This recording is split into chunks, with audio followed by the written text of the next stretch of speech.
کوئی دقیقہ فیر و گزاش نہیں کہ اللہ کی یاد سے کوئی اللہ کا جو نبی ہو وہ غافل ہو۔ جب یہ شیطان نے دیکھا تو کہنے لگا کہ یہ تو ایوب علیہ السلام کے پاس تو بیوی ہیں، بچے ہیں، مال و دولت ہے، دنیا کی ساری نعمتیں ہیں، اس وجہ سے یہ تو عبادت میں لگے ہیں، یہ نعمتیں ان سے چھین لی جائے، لے لی جائے، پھر دیکھیے کیسے عبادت کرتے ہیں۔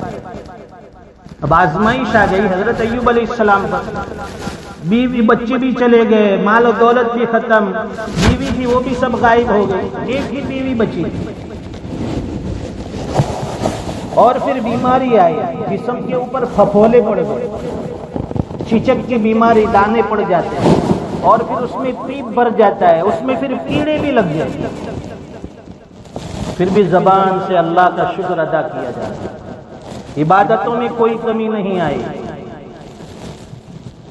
اور یہ بیماری کوئی ایک دو دن نہیں، ایک دو مہینے تک نہیں، فرماتے ہیں مفسرین لکھتے ہیں کہ حضرت ایوب علیہ السلام کی باڈی کے زخم کے اندر جو کیڑے ہوتے ہیں، جو زخم کو کریدتے ہیں، جب وہ کیڑا نیچے گر جاتا ہے دوبارہ اسے اٹھا کر رکھ دیتے اس کی جگہ پر کہ اللہ تعالیٰ نے میرے بدن کو تیری غذا بنایا۔ 18 سال تک اس بیماری میں مبتلا رہا، لیکن کبھی زبان پر کوئی شکوہ نہیں۔ اور پھر جب یہ بیماری شیطان نے ہر طرح سے دیکھا کہ یہ تو بندہ ایسا ہے کہ جتنی بیماری اور تکلیف بڑھتی ہے اس کا اللہ کا شکر اس سے زیادہ بچا لاتا ہے، وہ بیماری پھر ختم ہو گئی۔ کسی نے پوچھا کہ حضرت آپ کو اس بیماری کے دنوں میں مزہ آتا تھا یا اب صحت کے زمانے میں مزہ آ رہا ہے؟ تو حضرت ایوب علیہ السلام نے فرمایا کہ ان بیماری کے دنوں میں جب میں صبح اٹھتا تھا اللہ پوچھتے تھے کہ ایوب کیا حال ہے، اس میں جو مجھے مزہ اور لذت آتی تھی، ایسی صحت والی زندگی میں وہ لذت اور مزہ نہیں۔ اللہ قرآن کریم میں فرماتے ہیں اِنَّا وَجَدْنَاهُ صَابِرًا، ہم نے ایوب علیہ السلام کو بڑا صابر پایا، صبر کرنے والا بندہ پایا، بڑے صابر ہوئے، حالات میں، مصیبتوں میں، بیماریوں میں صبر ہی صبر۔ نعم العبد، اللہ فرماتے ہیں کہ یہ ایوب جو ہے بڑا اچھا بندہ ہے، اللہ جس کے بارے میں گواہی دے، انہ اواب، یہ میری طرف رجوع کرنے والا ہے۔ اس سے ہمیں سبق ملتا ہے کہ بیماریوں میں صبر کرنا ہے۔ انا وجدناہ صابرا، جب ہم صبر کریں گے تو پھر اللہ کی طرف سے یہ مژدہ سنائی دے گا، نعم العبد، کہ میرا کتنا اچھا بندہ ہے، انہ اواب، ہر وقت میری طرف متوجہ ہوتا ہے، میرے حکم کے اوپر سر تسلیم خم کرتا ہے۔ اور قرآن کریم کی اس آیت میں اللہ تعالیٰ نے وہی ہمیں سبق دیا ہے، یا ایھا الذین آمنوا استعینوا بالصبر والصلاۃ، اے ایمان والو جب بھی کوئی حالت آئے، جب پریشانی آئے، مصیبت آئے، بیماری آئے، خوشی ہو یا غم، استعینوا بالصبر والصلاۃ، اللہ کے سامنے دو چیزیں لے کر جاؤ، ہمیشہ صبر اختیار کرو، صبر کا دامن مت چھوڑو۔ استعینوا، اللہ سے مدد طلب کرو صبر کے ذریعے، والصلاۃ، اور دوسری چیز نمازوں کی بھی پابندی کرو۔ جو بندہ حالات میں صبر کرتا ہے اور وقتیہ نماز کی بھی پابندی کرتا ہے، اللہ تعالیٰ بڑی سے بڑی مصیبت سے اسے نجات دیتے ہیں، بڑے سے بڑے حالات دور فرماتے ہیں، بڑے سے بڑے رنج اور غم صدمے کو اللہ تعالیٰ کافور کر دیتے ہیں، بندہ باہر نکل آتا ہے۔ آج کی اس مختصر سی مجلس میں ہمیں یہی سبق لے کر اٹھنا ہے کہ دنیا چاہے ادھر سے ادھر ہو جائے، یہ وائرس تو کیا اس سے بھی بڑے حالات آ جائے پوری دنیا میں، لیکن ہمیں ہمیشہ صابر رہنا ہے، حالات کے سامنے اللہ کی طرف متوجہ ہونا ہے، اور نمازیں نہیں چھوڑنی ہیں۔ کئی جگہ سے یہ شکایتیں بھی آئی کہ بھئی لاک ڈاؤن کے زمانے میں جو مسجدیں بند تھی لوگ گھروں میں نماز پڑھتے تھے، جب مسجدیں کھلی تو وہ عادت اور طبیعت گھروں میں جو نماز پڑھنے کی بنی ہوئی ہے اب مسجد کی طرف آنے کے لیے قدم نہیں اٹھتے۔ ارے بھئی ایمان والے کے لیے تو مسجد ہی اللہ کا در ہی وہ جگہ ہے جہاں سے سارے حالات دور ہو جاتے ہیں، جہاں سے اللہ تعالیٰ ایمان والوں کے لیے حالات کھول دیتے اور ہم اسی اللہ کے گھر کو چھوڑ دیتے۔ اللہ تعالیٰ ہمیں صحیح سمجھ عطا فرمائے۔ ملکی اور دنیا میں اس وقت جو حالات ہیں اللہ تعالیٰ اس کو مبدل بامن و امان فرمائے، انسانیت کی راحت کا ذریعہ بنائے، پنپنے اور سانس لینے کے لیے اللہ تعالیٰ حالات کو، آب و ہوا کو درست فرمائے۔ جتنے بھی اس وقت بیمار چل رہے ہیں اللہ تعالیٰ ان تمام ہی بیماروں کو شفائے کاملہ عاجلہ مستمرہ نصیب فرمائے، اور جتنے بھی لوگ اس مرض میں دنیا سے چلے گئے اللہ تعالیٰ جمیع مرحومین کی مغفرت فرمائے۔ آج یہ 2-4 گھنٹے کی مختصر آپ کے یہاں کی حاضری تھی، ہمارے جوانوں کا یہ جذبہ تھا کہ یہاں آئے ہیں تو 2-4 منٹ کچھ دین کی نسبت سے گفتگو ہو جائے۔ میں نے کہا کہ چلو ٹھیک ہے، یہاں آنا ہی ہے اور یہ سفر دین کی نسبت سے ہو جائے گا، اللہ تعالیٰ ہمارے نام اعمال میں یہ نیکیاں لکھ دیں گے، اور ایمان والا اور مومن بندہ ایک ایک نیکی کا محتاج ہوتا ہے۔ اللہ کے یہاں ہماری کون سی نیکی پسند آ جائے، ہماری نجات کا ذریعہ بن جائے، تو میں نے بھی اپنی خوش قسمتی سمجھی کہ یہاں مسلمانوں کی اور ایمان والے بھائیوں کی ملاقات ہوگی، دین کی کچھ گفتگو ہوگی، اور جماعت بھی ماشاءاللہ آئی ہوئی ہے۔ اللہ تعالیٰ ان کے آنے کو بھی مبارک فرمائے، ان کے آنے سے اللہ تعالیٰ بستی میں ہدایت کے ذریعہ بنائے، اور ان کے اٹھنے والے قدم کو، ان کے جذبے کو اللہ تعالیٰ اپنی بارگاہ میں قبول فرمائے۔ مختصر دعا کر لیتے ہیں، درود شریف پڑھیں۔ اللهم صل على سيدنا ومولانا محمد وبارك وسلم۔ ربنا آتنا في الدنيا حسنة وفي الآخرة حسنة وقنا عذاب النار۔ اے اللہ ہم سب کے گناہوں کو معاف فرما، ہماری خطاؤں سے درگزر فرما، رحم کا، کرم کا، عافیت کا معاملہ فرما، ہر خیر مقدر فرما، ہر شر سے حفاظت فرما۔ پوری دنیا سے وبا اور وائرس اور اس کے علاوہ جتنے بھی امراض ہیں پیارے اللہ، ان تمام مہلک امراض سے خصوصاً امت مسلمہ کی، پوری انسانیت کی اور پوری مخلوق کی حفاظت فرما۔ آپ ہم سے ناراض ہو گئے ہیں، یہی اسی کا نتیجہ ہے کہ آپ نے اپنا در ہمارے لیے بند کر دیا۔ پیارے اللہ، نہ جانے ہمارے ایسے کون سے اعمال ہیں کہ آپ نے اپنے گھر کا دروازہ بھی ہم پر بند کر دیا۔ اے اللہ، دوبارہ ایسے حالات ہم پر نہ لا۔ مسجد ہی تو وہ جگہ ہے جہاں آ کر ہم اپنا دکھڑا سنا سکتے ہیں۔ اے اللہ، مسجد ہی وہ جگہ ہے جہاں ہم اپنے ایمان والے بھائیوں کے ساتھ مل کر دین کے چرچے اور دین کی باتیں کر سکتے ہیں۔ اے اللہ، ایسے حالات سے ہم آپ کی پناہ چاہتے ہیں جو ہمیں مسجد میں آنے سے روک دے، ہمارے ایمان اور اسلام کے اندر گراوٹ آ جائے۔ پیارے اللہ، ایسے حالات سے ہماری اور پوری امت مسلمہ کی حفاظت فرما۔ سب کے کاروبار اور بزنس ٹھپ پڑے ہوئے ہیں، حالات کی وجہ سے سب رزق کے معاملے میں بھی پریشان ہیں۔ پیارے اللہ، سب کے حالات کو درست فرما دیجئے، سب کے روزگار کو دوبارہ جاری کر دیجئے، بزنس میں بھی خوب ترقی اور برکتیں عطا فرما۔ اے اللہ، ہمارے معاشرے کے بگاڑ دور فرما، بیماروں کو شفا عطا فرما، پریشان حالوں کی پریشانیاں دور فرما، حاجت مندوں کی ضرورتیں پوری فرما، دنیا سے ایمان پر جانے والوں کو جنت الفردوس عطا فرما۔ یہ مل جل کر بیٹھنا قبول فرما۔ اے اللہ، اتنی دیر تک جو باتیں کہی گئی، سنی گئی، ہم سب کو اس پر عمل کا داعی اور جذبہ عطا فرما۔ یہاں جو جماعت آئی ہوئی ہیں پیارے اللہ، ان کے وقت لگانے کو قبول فرما، ان کے دن رات کے اللہ یہاں قبول فرما، ان کے ذریعے ہمارے جوانوں میں، ہماری بستی میں ہدایت کے فیصلے فرما دے۔ پیارے اللہ، ہمارے جوانوں کے جذبے کی ہمیں قدردانی عطا فرما، بار بار تیری راہ میں نکلنے والا بنا، تیرے بندوں تک یہ دعوت اور اسلام پہنچانے والا بنا۔ اے اللہ، ہم تو گندے ہیں لیکن آپ کی ذات تو پاک ہیں، ہم تو آپ کے بندے ہیں، جیسے بھی ہو زبان سے آپ کا کلمہ لیتے ہیں، آپ کے حبیب کے متوالے ہیں۔ اے اللہ، اگر آپ نے بھی سہارا چھوڑ دیا ہم کہاں جائیں گے؟ ویسے بھی دنیا ہم سے نفرت کرتی ہے، لوگ ہمیں پسند نہیں کرتے، ہمارا نام سننا نہیں چاہتے، ہمیں دیکھنا نہیں چاہتے، جہاں جاتے ہیں ڈھٹکارے جاتے ہیں، جہاں جاتے ہیں نفرتوں کی نگاہ سے دیکھے جاتے ہیں، جہاں جاتے ہیں لوگ ہمارے ساتھ اجنبیت محسوس کرتے ہیں۔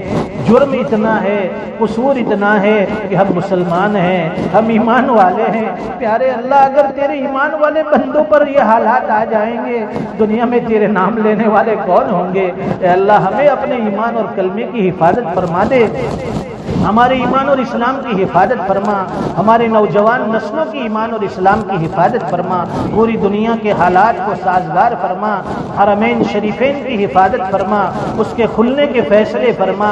پیارے اللہ، وہاں کی حاضری ہم سب کو مقدر فرما، ہماری نیتوں کو درست فرما، اخلاص اور للہیت عطا فرما، جو کچھ مانگا وہ عطا فرما، نہ مانگ سکے بغیر مانگے اس سے بہتر و بڑھ کر عطا فرما۔ یہ دعائیں اپنے فضل و کرم حبیب پاک صلی اللہ علیہ وسلم کے صدقے تو فعل قبول و منظور فرما۔ ربنا تقبل منا انك انت السميع العليم وتب علينا انك انت التواب الرحيم، وصلى الله على النبي الكريم، آمين برحمتك يا ارحم الراحمين۔